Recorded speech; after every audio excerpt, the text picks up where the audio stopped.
একটু যুবকদের জন্য স্পেশালি এটা ব্যাখ্যা করার চেষ্টা করব যে আপনি আপনার জীবনটাকে কিভাবে প্রফিটিক লাইফস্টাইলে চালাবেন। অনেকে প্রশ্ন করেন আমাদেরকে অনলাইনে, দুইটা প্রশ্ন খুব কমন আসে। একটা হচ্ছে, ভাই আমরা যারা জেনারেল শিক্ষিত স্টুডেন্ট আছি আমাদের পড়াশোনার সিলেবাস কেমন হবে, ইসলামিক সিলেবাস কেমন হবে, এই প্রশ্নটা প্রচুর পাই। আরেকটা প্রশ্ন পাই যে ভাই তাহলে আমরা দৈনন্দিন জীবনে কিভাবে চলবো যাতে করে আমরা রাসূল সাল্লাল্লাহু আলাইহি ওয়াসাল্লামের সুন্নাহগুলোর উপর থাকতে পারি।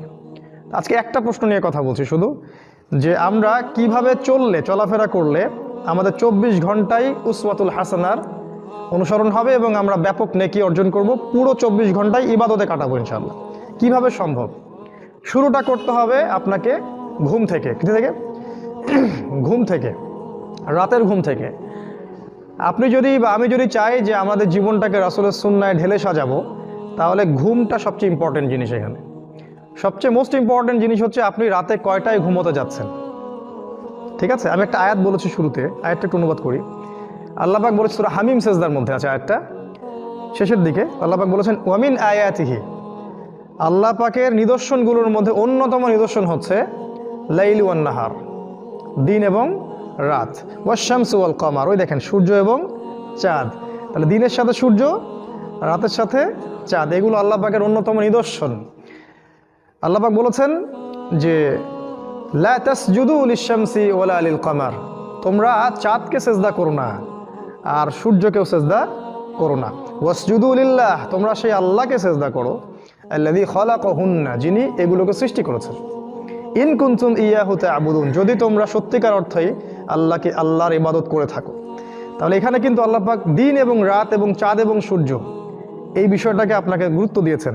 এটা আল্লাহ পাকের নিদর্শনগুলোর মধ্যে অন্যতম। শুরুটা করতে হবে আপনাকে রাত থেকে। সবচেয়ে ইম্পর্টেন্ট জিনিস হচ্ছে, এই যুবকদের জন্য বলছি স্পেশালি, যে রাতের বেলা কখন আমরা ঘুমোতে যাই এটা ইম্পর্টেন্ট সবচেয়ে। আর এই বিষয়টার উপর ডিপেন্ড করছে আপনার পরের দিনের পুরো এনার্জি। সারাদিন আপনি এনার্জেটিক থাকবেন কিনা, শক্তি পাবেন কিনা, কাজকর্ম করতে পারবেন কিনা, এই দিনই বিষয়গুলোর কথা বলছি। এই এনার্জির সোর্স হচ্ছে আপনার ঘুম। ওয়ান নাওমা সুবাতা, আছে না? ঘুমকে করেছি আরামের বস্তু। রাসূল সাল্লাল্লাহু আলাইহি ওয়াসাল্লামের সুন্নাহ ছিল এশার সালাতের পর দিনই কথাবার্তা ছাড়া অন্য কোনো কথাবার্তা তিনি পছন্দ করতেন না। এবং এই সময় তিনি মিসওয়াক করতেন, অজু করতেন, অজু করে বিছানায় যেতেন, বিছানার চাদর পরিষ্কার করতেন, হাত দিয়ে হোক বা কাঠি দিয়ে হোক বা যে কোনো বিষয় দিয়ে হোক। এটা তিনি করতে বলেছেন কারণ তিনি বলেছেন যে তোমরা ঘুমানোর আগে বিছানা পরিষ্কার করে নাও, তোমরা জানো না তোমরা যাওয়ার পরে তোমাদের অনুপস্থিতিতে সেখানে কি এসেছিল, সেখানে জিনও থাকতে পারে। তো এই জিনের কনসেপ্ট অবশ্যই গডলেস ওয়ার্ল্ড বিশ্বাস করে না, কিন্তু জিনকে অনুসরণ ঠিকই করছে ওরা আর কি। যাই হোক, তো এই বিছানাটা পরিষ্কার করা, তারপরে ওযু তো করে আসলেন, এবারে আপনার দায়িত্ব হচ্ছে সূরা মুলক তেলাওয়াত করা। যদি সূরা মুলক মুখস্থ করে ফেলতে পারেন খুব ভালো হয়, কারণ আল্লাহ রাব্বুল আলামিন তার রাসূলের মাধ্যমে জানিয়েছেন যে সূরাতুল মুলক কিয়ামতের মাঠে বান্দার পক্ষে ঝগড়া করবে, আল্লাহর সাথে ঝগড়া করবে। আল্লাহ এই সূরা এই বান্দা পাঠ করতো, তুমি তাকে মাফ করে দাও। তো কোরআন আল্লাহর সাথে ঝগড়া করবে।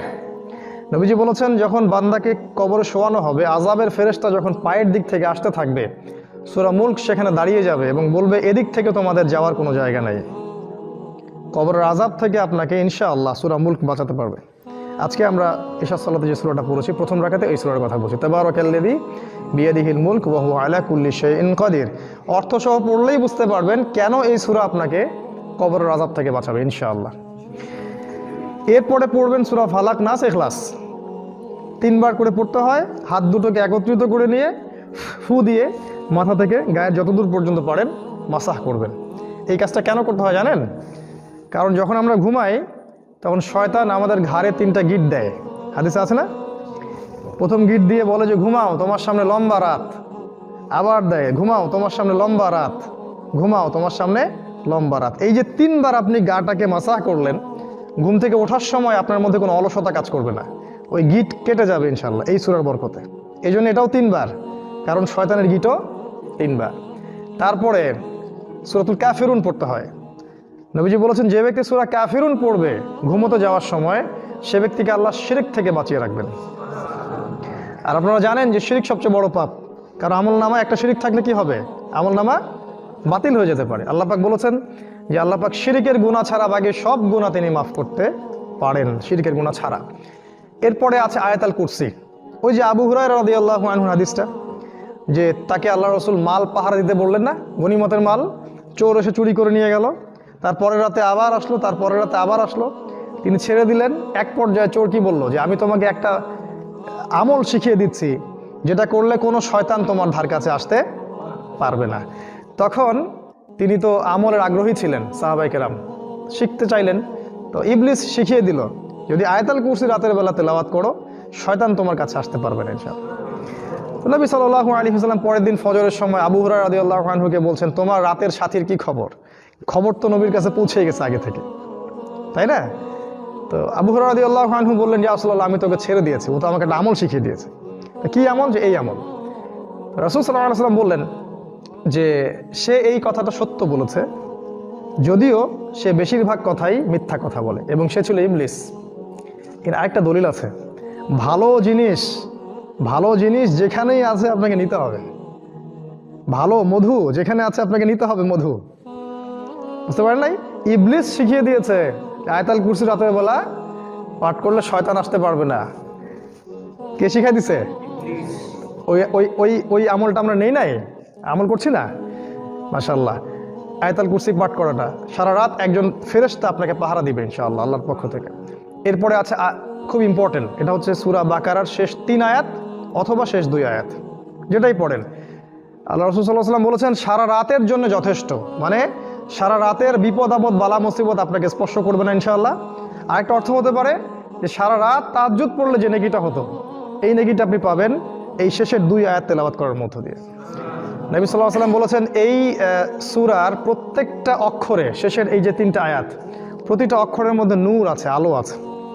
এই আয়াতগুলো পৃথিবীতে নাজিল হয়নি। কোথায় নাজিল বলতে পারবেন কেউ? কোথায় নাজিল হয়েছে? ওই যে আল্লাহ পাকের সাথে দেখা করতে গেলেন রাসূল সাল্লাল্লাহু আলাইহি ওয়াসাল্লাম, তখন মেরাজে কয়টা হাদিয়া দিয়েছেন আল্লাহ পাক? 3টা হাদিয়া। একটা হচ্ছে যে 50 ওয়াক্ত সালাত, যেটা আমরা পড়ি এখন 5 ওয়াক্ত, তাও 90% মুসলিম পড়ে না, নাউজুবিল্লাহ। আরেকটা হচ্ছে আমার উম্মতের, তোমার উম্মতের মধ্যে কেউ শিরিক না করলে আমি তাকে মাফ করে দিব। আল্লাহ পাক কথা দিয়েছেন, যত বড় পাপই হোক না কেন আল্লাহ পাক ইনশাআল্লাহ মাফ করে দিবেন, যদি আল্লাহর সাথে জড়িত পাপ থাকে। আর বান্দার সাথে হলে পরিশোধ করতে হবে ওইটা। আরেকটা হচ্ছে এই যে সূরা বাকারার শেষের 3 আয়াত বা 2 আয়াত, এটা অর্থসহ পড়বেন। এটা পড়ার পরে আপনি এই যে 33 বার সুবহানাল্লাহ, 33 বার আলহামদুলিল্লাহ আর 34 বার আল্লাহু আকবার পড়তে পড়তে ঘুমিয়ে যাবেন। মনে আছে ওই হাদিসটা? আলী রাদিয়াল্লাহু আনহুর স্ত্রী ফাতিমা রাদিয়াল্লাহু আনহা জান্নাতে কি হবেন তিনি? মাশাআল্লাহ। উনি এত কষ্ট করে জীবনযাপন করতেন দুনিয়ার জীবনটা, তার ঘরে কোনো দাসী ছিল না, দাসীবাদী ছিল না। কাজ করতে করতে হাতে অনেক সময় কড়া পড়ে যেত। তিনি একসময় রাসূল সাল্লাল্লাহু আলাইহি ওয়াসাল্লামের কাছে গিয়ে আরজি করলেন, ইয়া রাসূলুল্লাহ, আমাকে একটা দাসী দেন বা একটা দাস উপহার দিন, হাদিয়া দিন। বাবার কাছে মেয়ে চাইতে পারে না, কিন্তু রাসূল সাল্লাল্লাহু আলাইহি ওয়াসাল্লাম মেয়েকে কি শিক্ষা দিচ্ছেন দেখেন। তিনি তখন দাসী দিলেন না, বাসায় ফিরে যেতে বললেন। পরে আলী রাদিয়াল্লাহু আনহু আসলেন, তিনি তাকেও বাসায় ফেরত পাঠালেন। এবার শ্বশুর, উনি তো শ্বশুর এখন, উনি তাদের ঘরে ঢুকছেন রাত্রেবেলা। আলী রাদিয়াল্লাহু আনহু বলেছেন রাসূল সাল্লাল্লাহু আলাইহি ওয়াসাল্লাম আমাদের ঘরে ঢুকলেন, আমাদের বিছানার উপরে এসে বসলেন, চিন্তা করেন। এবং আলী রাদিয়াল্লাহু আনহু বলেছেন তার পায়ের যে ঠান্ডা অংশটা ছিল এটা আমি আমার বুকের মধ্যে স্পর্শ করতে পারছিলাম। চিন্তা করে দেখেছেন? তা আমরা তো শ্বশুর এখন মেয়ের ঘরে ঢুকতে লজ্জা পাই, তাই না? বাবা জামাই এবং মেয়ের ঘরে ঢুকলো এবং ওই বিছানার উপরেই উঠে বসলেন, বসে বললেন যে তোমরা তো দাসী চেয়েছিলে, আমি কি অন্য কিছু শিখিয়ে দিব যেটা দাসীর চেয়ে উত্তম হবে? তখন তারা তো অবশ্যই বললেন হ্যাঁ ইয়া রাসূলুল্লাহ, শিখিয়ে দিন। তো তিনি বললেন রাতে ঘুমানোর সময় যদি তোমরা 33 বার সুবহানাল্লাহ, 33 বার আলহামদুলিল্লাহ আর 34 বার আল্লাহু আকবার পড়তে পারো, তোমাদের দাসীর প্রয়োজন হবে না। তো আলেম ওলামারা বলেছেন যে এই আমলটা যারা নিয়মিত করে আর কি, তাদের শরীরে শক্তি আসে, ফিজিক্যালি স্ট্রেংথ আসে এবং অলসতা আসে না, তারা অনেক কাজ করতে পারে। এইভাবে রাতটা আপনি শুরু করলেন, রাতে তাড়াতাড়ি ঘুমোতে গেলেন, রাতের সুন্নাহগুলো অ্যাপ্লাই করলেন, এবার আপনি ঘুমোচ্ছেন। ঘুমের মধ্যে আপনি স্বপ্ন দেখতে পারেন, স্বপ্ন দেখতে পারেন। মনে রাখবেন শেষ জামানায় মুমিনদের স্বপ্ন বেশি বেশি সত্য হবে, এটা মনে রাখবেন। শেষ জামানার মুমিনদের স্বপ্ন কিন্তু বেশি বেশি সত্য হবে, এটা হাদিসে এসেছে। যদি ভালো স্বপ্ন দেখেন প্রিয় ব্যক্তিকে বলবেন, ভালো স্বপ্ন আল্লাহর পক্ষ থেকে মানুষ দেখে।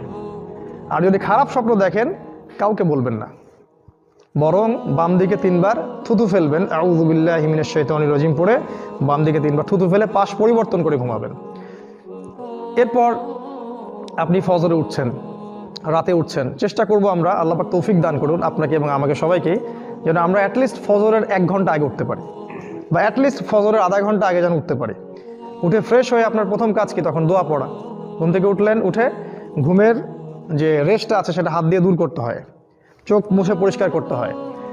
এরপর আপনি কাপড় চেঞ্জ করতে পারেন, অন্য কাজগুলো করলেন, মিসওয়াক করবেন, এই সময় মিসওয়াক করাটা সুন্নাহ। তারপর ওযু করলেন, ওযু করে টয়লেট করলেন, টয়লেট করে ওযু করলেন, সেখানে দোয়া পড়লেন। কি দোয়া? আল্লাহুম্মা ইন্নী আউযু বিকা মিনাল খুবসি ওয়াল খাবাইস। এই যে ইবাদত হয়ে গেল, কিন্তু বের হলেন বললেন গফরানাকা, ইবাদত হয়ে গেল। তারপর ওযু করলেন, বিসমিল্লাহ বলে শুরু করলেন, ওযু শেষ করে কি পড়লেন? আশহাদু আল্লা ইলাহা ইল্লাল্লাহ ওয়া আশহাদু আন্না মুহাম্মাদান আবদুহু ওয়া রাসূলুহু। এই যে ইবাদত হয়ে গেল। এবার আপনি চেষ্টা করবেন 2 রাকাত, 4 রাকাত, 6 রাকাত, যতটুকু রাকাত সম্ভব হয় তাহাজ্জুদের সালাহ পড়ার জন্য। আল্লাহ পাক আমাকে এবং আপনাকে তৌফিক দান করুন, আল্লাহুম্মা আমিন। এই সময়টা দোয়া কবুলের সময়। এই সময় বান্দা যা চাইবে ইনশাআল্লাহ সে পাবে। রিজিক যদি হালাল হয়, আকীদায় শিরক না থাকে, আমলে বিদআ না থাকে, ইনশাআল্লাহ সে ব্যক্তি যা চাইবে আল্লাহ পাক তাকে তা দান করবেন ইনশাআল্লাহ। এই হলো আপনার শেষ রাতের ব্যাপার। আল্লাহ রাব্বুল আলামিন বলেছেন, এখানে আল্লাহ পাক প্রথম আকাশে নেমে আসেন, আহ্বান করতে থাকেন যে কার কোন হাজত আছে আমাকে বললে আমি সেই হাজত পূর্ণ করব। কেউ যদি ক্ষমা চায় আমি ক্ষমা করে দিব, কেউ যদি আমাকে ডাকে আমি তার ডাকে সাড়া দিব। এভাবে আল্লাহ পাক বলতেই থাকেন ফজর পর্যন্ত। তারপরে আসলেন আপনি ফজরের জামাতে। এটা খুব ইম্পর্টেন্ট, ফজরের নামাজের জামাত সবচেয়ে বেশি ইম্পর্টেন্ট। দিনের যে কাজটা সবচেয়ে গুরুত্ব দিবেন সেটা হলো ফজরের নামাজ। কোনো কারণে যদি অন্য কোনো ওয়াক্তের নামাজ আপনার ইনকেস ছুটে গেছে বা জামাত পান নাই, তার চেয়ে বেশি গুরুত্বপূর্ণ হচ্ছে ফজরের নামাজটা আপনি পড়তে পেরেছেন কিনা। সলাতে আসলেন, ফজরের নামাজটা হবে 3G 4G স্পিডের না। কথা বুঝতে পারেননি? নামাজটা এখন অনেক রকম হয়েছে, 1G 2G 3G 4G, সামনে 5Gও হবে। মানে নামাজে দাঁড়ালে মনে হয় সব ব্যস্ততা নামাজেই, মানে পেশাব পায়খানার চাপ নিয়ে নামাজ পড়তেছে, ভাবটা এমনি এরকম আর কি। এত দ্রুত নামাজ পড়ে যে রুকু করলে সেজদা পাই না, এক সেজদা করলে এক সেজদা পাই না। অনেক মসজিদে এই অবস্থা, আপনারা জানেন না আমার চেয়ে ভালো বিষয়টা। তো এভাবে না, সলাতে রাসূল সাল্লাল্লাহু আলাইহি ওয়াসাল্লাম ফজরের নামাজ লম্বা করতেন, ইসফার করে, মানে লম্বা করে, মিনিমাম 50-100 আয়াত পড়তেন। আচ্ছা 100 আয়াত না পড়ি, মিনিমাম 20-30 আয়াত তো পড়া যায়, 1 পৃষ্ঠা 2 পৃষ্ঠা তো পড়া যায়। লম্বা করে পড়লেন, ফজরের নামাজ পড়ার পর আপনি তাসবিহ তাহলিল করলেন। ও নামাজে একটা বিষয় বলি, নামাজের তারতিলটা রক্ষা করার সাথে সাথে সেজদায় একটু দোয়া করার চেষ্টা করবেন। ইমামদের উচিত একটু সময় দেয়া, কারণ সেজদা হচ্ছে দোয়া কবুলের সবচেয়ে কাছাকাছি জায়গা। এত কাছে বান্দা আল্লাহর যেতে পারে না যতটা সেজদায় বান্দা আল্লাহর কাছে যায়। এই সময় আপনি আরবি দিয়ে দোয়া করতে পারেন ফরজ নামাজে, আল্লাহুম্মা আতিনা ফিদ দুনিয়া হাসানা ওয়া ফিল আখিরাতি হাসানা ওয়া কিনা আযাবান নার, আল্লাহুম্মা আইন্নি আলা যিকরিকা ওয়া শুকরিকা ওয়া হুসনি ইবাদাতি। কত দোয়া আছে, কত দোয়া আছে। আল্লাহুম্মা হাবলি মিনাস সালিহিন, আল্লাহুম্মা বারিক লানা ফিমা আতাইতানা। যত দোয়া আছে আপনার জানা, আপনি সিজদায় করবেন, ইনশাআল্লাহ কবুল হয়ে যাবে। দেখেন, একজন হুজুরকে গিয়ে বললেন, হুজুর আমার বাসায় এসে আমার জন্য দোয়া করে দেন, এটা কবুল হওয়ার চান্স 10% বা 5% বা তারও কম, বা নাও হতে পারে। কারণ ওই হুজুর কত মনোযোগ দিয়ে দোয়া করছে আপনি তো বুঝেন নাই। কিন্তু আপনি যখন সেজদায় আপনার মনের আবেগটা ঢেলে দিয়ে আল্লাহর সামনে দোয়া করবেন, এটাই আল্লাহ চাচ্ছেন দেখতে, যে আপনি চোখের পানি ঢেলে দিয়ে আল্লাহর কাছে দোয়া করতে পারেন কিনা। নামাজ শেষ, এখন তাড়াহুড়া করে চলে যাওয়া সুন্নাত না, নামাজের পরে বসে থাকতে হয়। এবং ফজরের পরের এই বরকতময় সময়টা বসে বসে আল্লাহ পাকে জিকির করতে হয়। প্রচুর জিকির আছে, আমার তো মনে হয় 50-60টার মতো জিকির আছে ফজরের পরে করতে হয়। খুব ইম্পর্টেন্ট কয়েকটা বলছি। এই যে আয়াতুল কুরসি আপনি ফজরের নামাজের পরে পাঠ করলে কি হবে? মৃত্যু ছাড়া আপনার জান্নাতে যাওয়ার কোনো বাধা নাই। একটা হাদিস এসেছে, প্রত্যেক ফরজ নামাজের পরে যারা আয়াতুল কুরসি পড়বে, মৃত্যু ছাড়া ওদের জান্নাতে যাওয়ার কোনো বাধা থাকবে না ইনশাআল্লাহ। এরপরে আছে ওই যে সুবহানাল্লাহ, আলহামদুলিল্লাহ, আল্লাহু আকবার, তাসবিহগুলো আছে। তারপরে আউযু বিকালিমাতিল্লাহি তাম্মাতি মিন শাররি মা খালাক 3 বার পড়তে হয়। কি হবে পড়লে? হঠাৎ বিপদ আপদ হবে না আপনার ইনশাআল্লাহ, হঠাৎ করে বিপদ আপদে পড়বেন না ইনশাআল্লাহ। আর একটা খুবই ইম্পর্টেন্ট এবং শক্তিশালী দোয়া আছে, বিসমিল্লাহিল্লাযী, জানেন তো এটা? লা ইয়াদুররু মা ইসমিহি শাইউন ফিল আরদি ওয়ালা ফিস সামাই ওয়া হুয়া সামিউন আলিম। সকাল থেকে সন্ধ্যা পর্যন্ত আপনি নিরাপদ। আল্লাহ পাক আপনাকে হেফাজত করবেন সমস্ত বালা মুসিবত থেকে ইনশাআল্লাহ। এই যে করোনা টরোনা যাই বলেন, দোয়ার উপর কিছু নাই। প্রথম থেকে একটা কথা বলেছিলাম একদম শুরু থেকেই, যে কোরআন এই কোরআন তিলাওয়াত যে বেশি বেশি করে করতে পারবে, তাকে যদি ইফেক্টও করে সে শিফা হয়ে যাবে ইনশাআল্লাহ। আল্লাহ পাক সূরা বনী ইসরাঈলে বলে দিয়েছেন কথাটা। সূরা বনী ইসরাঈলের মধ্যে বলা আছে কথাটা যে ওয়াইদা করাতাল কোরআন, যখন তুমি কোরআন তেলাওয়াত করবে হে নবী, জাআলনা বাইনাকা ওয়া বাইনাল্লাযিনা লা ইউমিনুনা বিল আখিরাহ হিজাবাম মাসতুরা, যখন তুমি কোরআন তেলাওয়াত করবে তখন তোমার মাঝখানে এবং ওই আল্লাহহীন সভ্যতার মাঝখানে আমি একটা অদৃশ্য পর্দা স্থাপন করে দেব, নিরাপত্তার পর্দা স্থাপন করে দেব। ওখান থেকে কোনো ক্ষতি আপনাকে স্পর্শ করতে পারবে না।